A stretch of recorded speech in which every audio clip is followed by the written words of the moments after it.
Israel-Hamas war continues. U.S. blasted with the polar vortex, and a man dead in Danville, Illinois. These headlines and more in today's broadcast. Good afternoon, this is Safa, Ambreen, Siddiqui on WSAS with your news, sports, and weather. Today's broadcast is brought to you by Erickson Chevrolet, where you're number one. In news from the Middle East, Israel and Hamas once again appear to be inching toward a ceasefire that could wind down the 15-month war in Gaza and bring home dozens of Israelis held hostage there.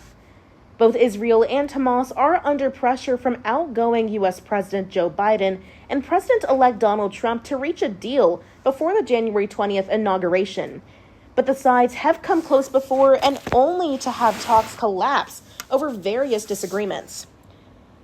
Looking at news from Asia, China has slammed a decision by the U.S. Treasury to sanction a Beijing-based cybersecurity company for its alleged role in multiple hacking incidents targeting critical U.S. infrastructure, while the Chinese cybersecurity agency complained of attacks on Chinese networks.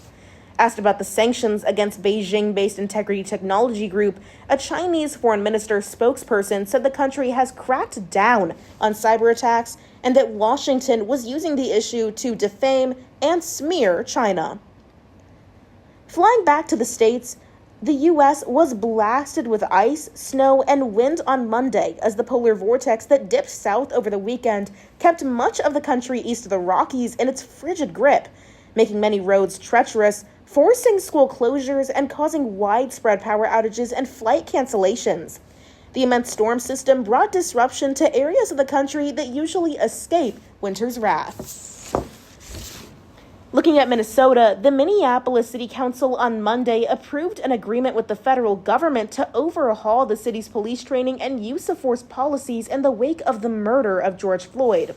The deal incorporates and builds on changes the Minneapolis Police Department has made since Floyd, a black man, was killed by a white officer, prompting a national reckoning with police brutality and racism.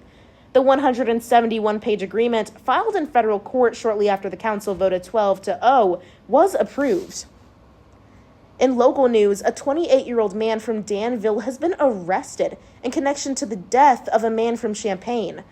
On December 21st, Joseph Jones was found unresponsive at the intersection of Colette and Williams in Danville at 11 p.m.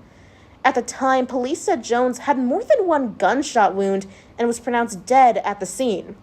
The Danville Police Department investigated the shooting and gathered evidence suggesting that Darrell Boston was a suspect in Jones's death.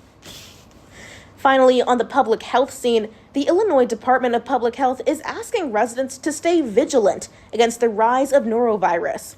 In a Facebook post on Monday, department officials said the virus is making its rounds across the state. The virus, a common cause of gastrointestinal disease, has symptoms like nausea, vomiting, and diarrhea that develop between 12 and 48 hours after exposure. It usually lasts 1 to 3 days. Who came out on top in the NBA last night? Find out after this message from our sponsor. Erickson Chevrolet, where you're number one. Don't miss the Red Tag sale happening now at Erickson Chevrolet. Every vehicle in stock is tagged with special savings that will save you thousands, including a great selection of in-demand pre-owned cars and trucks, like the Chevy Silverado or the Chevy Equinox. Take advantage of the Red Tag sale by heading down to Erickson Chevrolet in Milan or visiting our website at ericksons.com. Erickson Chevrolet, where you're number one.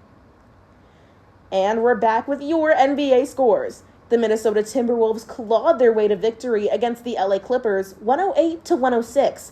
The Indiana Pacers knocked out the Brooklyn Nets, 113-95. And the Detroit Pistons scraped past the Portland Trailblazers, 118-115. Finally, it's time for your weather update. Today, we'll have mostly sunny skies with a few stray clouds, with a high of 20 and a low of 4. Tomorrow, expect sunny skies with a slight breeze and temperatures ranging from 6 degrees all the way to 19. And for the rest of the week, the sky and sun will be blocked out with clouds and temperatures ranging from 16 degrees to 26. That is all the time we have for this segment. Today's broadcast has been brought to you by Erickson Chevrolet, where you're number one. This is Safa Ambreen Siddiqui on WSAS, wishing you a wonderful weekend.